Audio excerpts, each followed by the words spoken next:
The Mars orbiter mission was successful last week, and since then there have been so many incredible facts that have come out. It was made in $74 million, that it was cheaper per kilometer than an auto rickshaw, that it was cheaper than what Hollywood took to make a movie about going to space.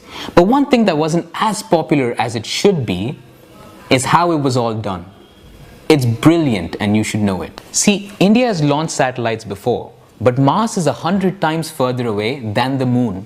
You need an incredible amount of thrust to get it directly from here to there, and the US did that. They made a super powerful launcher that can do the job. Since our satellite was a little lighter than theirs, we tried to do it a little differently. We thought instead of making a new powerful launcher, we have an old launcher that is not that powerful, but what can we use along with it that is available for cheap that can get us all the way there?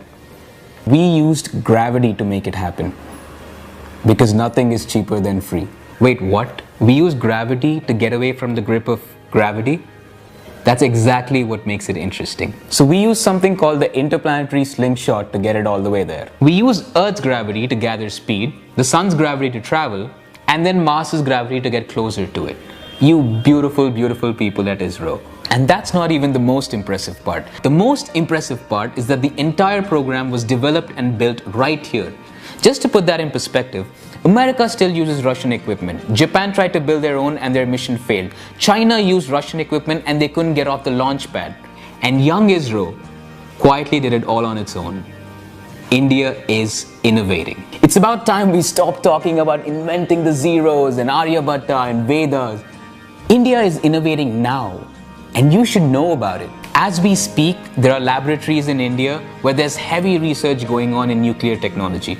We're trying to find a way to use thorium, which is abundantly more available than uranium, as an energy source.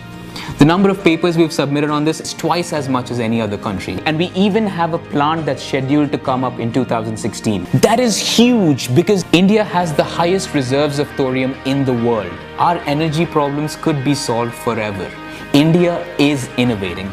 They say Indians are only good at managerial jobs and dog work. So these two guys went to find out if that was true. They went to talk to heads of innovations of major companies like Google, Microsoft and Intel to ask them if this was true.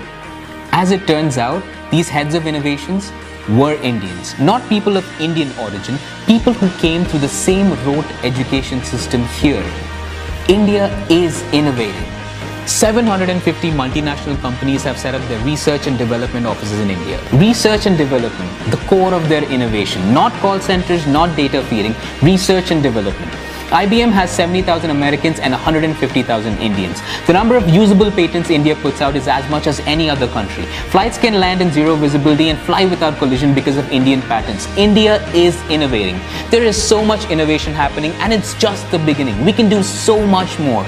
We need to stop being engineering graduates and be engineers. Engineer something. We need to stop being drafting experts and be designers. Make something. We need to stop making the aim of our lives to settle down and look to steer something up. See, when you say India is not innovating, we're not talking about the soil, the land, or the territory. India in that sentence is the people. That's you and me. So we're taking the first step.